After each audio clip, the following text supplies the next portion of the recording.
Punjab bar council के इंतखाबात के लिए वोटिंग सुबह भर में जारी। लाहौर हाई कोर्ट में गैर मुतल्लिका अफराद का दाखिला बंद कर दिया गया। वकला को शनाख्ती कार्ड दिखाने पर दाखिले की इजाजत। 12 अदालतों और बार हॉल्स में पोलिंग बूथ कायम। प्रोफेशनल और इंडिपेंडेंट ग्रुप के उम्मीदवारों के दरमियान सख्त मुकाबला मुतवक्के। सूबे भर के 1,32,300 वकला आज वोट डालेंगे।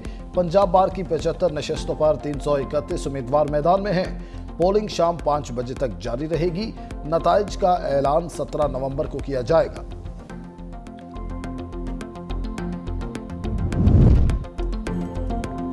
इस्लामाबाद बार काउंसिल के इंतखाबात के लिए पोलिंग का अमल जारी। वोटिंग शाम 4 बजे तक जारी रहेगी। डिस्ट्रिक्ट एंड सेशन जजेस ईस्ट और वेस्ट बतौर प्रिजाइडिंग ऑफिसर्स, जबकि 20 जजेस बतौर पोलिंग ऑफिसर्स फराइज सरंजाम दे रहे हैं। इस्लामाबाद बार काउंसिल की 5 नशस्तों के लिए 21 उम्मीदवार मैदान में हैं। 6,000 से ज्यादा वकला हक राय दही इस्तेमाल करेंगे। वोटर्स की सहूलत के लिए 20 पोलिंग बूथ कायम किए गए हैं। डिस्ट्रिक्ट जुडिशियल कॉम्प्लेक्स में सिक्योरिटी के सख्त इंतजाम किए गए। इस्लामाबाद में तरक्याती मंसूबों की रफ्तार तेज। वजीर दाखिला मोहसिन नकवी की टी चौक फ्लाई ओवर और शाहीन चौक अंडरपास मंसूबों का जायजा लेने की आमद। CDA हुकाम की वजीर दाखिला को मंसूबों पर ब्रीफिंग। मोहसिन नकवी ने तामीराती काम के मयार का जायजा लिया और पेशरफ्त पर इत्मीनान का इजहार किया। उनका कहना था तामीराती कामों में मयार हर सूरत यकीनी बनाया जाएगा। काम की रफ्तार और मयार पर कोई समझौता नहीं किया जाएगा।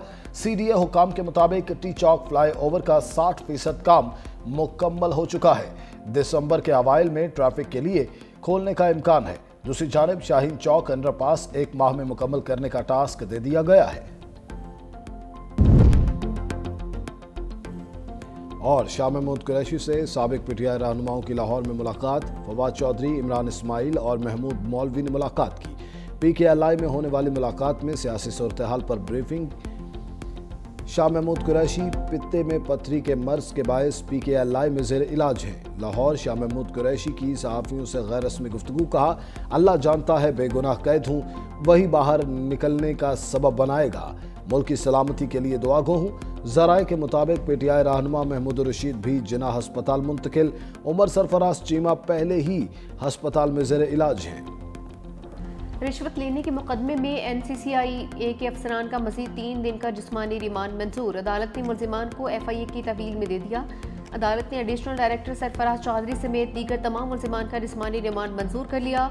जुडिशल मजिस्ट्रेट ने महफूज फैसला सुना दिया। मुल्जिमान को 3 नवंबर को दोबारा पेश करने का हुक्म।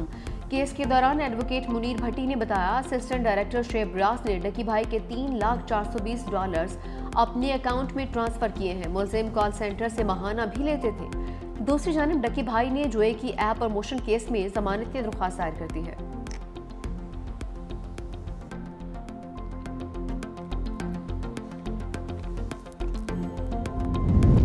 जिसकी मलकियत उसी का कब्जा। वज़ीर आला पंजाब मरियम नवाज ने कब्जा माफिया का बाब हमेशा के लिए बंद कर दिया। पंजाब में शहरियों की मलकीती हकूक़ के तहफ़्फ़ुज़ के लिए ऑर्डिनेंस नाफिज, डिस्प्यूट रेजोल्यूशन कमेटियाँ कायम। हर कब्जा केस का फैसला 90 दिन में होगा।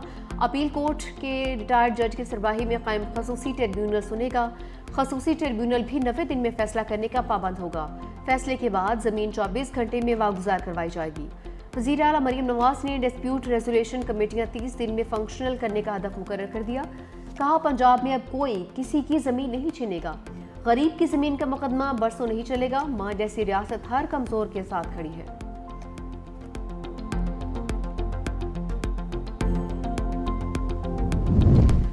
सिंध हुकूमत का गंदम में खुद किफालत का मिशन। वज़ीर आला सिंध की सरबराही में गंदम के आबादगारों के सपोर्ट प्रोग्राम से मुतालिक इजलास।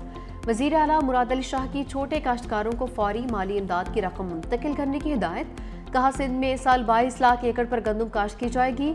सिंध बैंक के पास 4 लाख हारी कार्ड आ गए हैं। गंदम की पैदावार बढ़ाने के लिए 55 अरब का पैकेज मंजूर किया।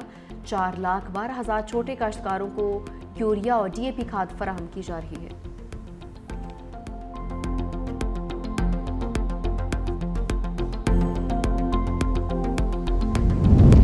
सिंध जॉब पोर्टल के तहत अब तक 3,26,000 से ज्यादा उम्मीदवार अहल करार पा चुके। सीनियर वजीर शजील इनाम मेमन का कहना है, उम्मीदवार मुख्तलिफ सरकारी और निजी इदारों में मेरिट पर मबनी भर्तियों के लिए रजिस्टर्ड हुए हैं।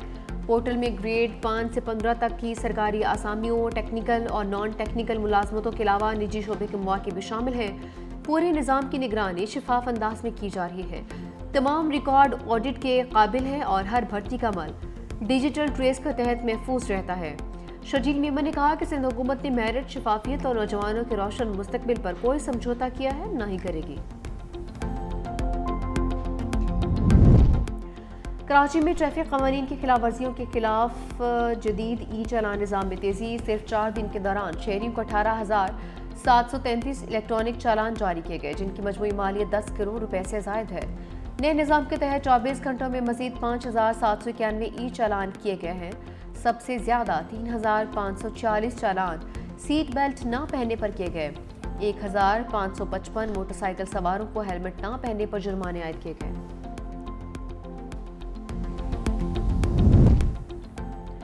इस्लामाबाद बार काउंसिल के इंतखाबात आज होंगे, तैयारियां मुकम्मल। तमाम अदालतों में आम तातील होगी। अदालती दफातर मामूल के मुताबिक खुले रहेंगे। पंजाब बार काउंसिल के इंतखाबात का मेला भी आज सजेगा। लाहौर हाई कोर्ट की 12 अदालतों और हाई कोर्ट बार के हॉल्स पोलिंग बूथ के लिए मुख्तस। सूबा भर से 1,32,300 वोटर्स की नई क़यादत मुंतखब होगी।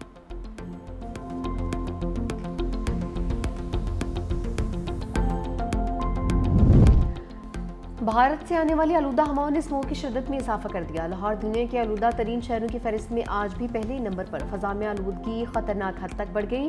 औसत एयर क्वालिटी इंडेक्स 443 तक पहुंच गया। फैसलाबाद, कसूर, गुजरांवाला और मुल्तान में भी स्मोक का राज। तिबी माहिरीन का शहरियों को बिला ज़रूरत घरों से ना निकलने का मशवरा, मास्क इस्तेमाल करने की हिदायत भी की।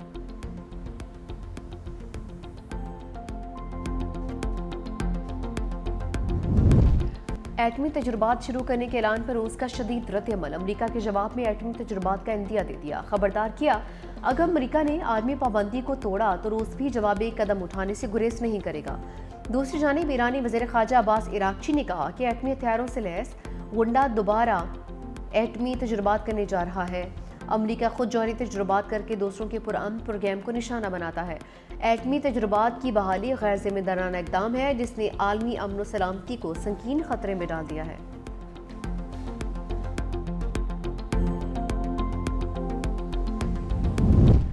बरतानिया के बादशाह चार्ल्स ने अपने भाई से प्रिंस का लक़ब वापस ले लिया। शहजादा एंड्रयू को शाही रिहाइशगाह खाली करने का हुक्म भी दे दिया। बकिंगम पैलेस के एलामिया में कहा गया कि प्रिंस एंड्रयू को अब एंड्रयू माउंटबेटन विंडसर के नाम से जाना जाएगा।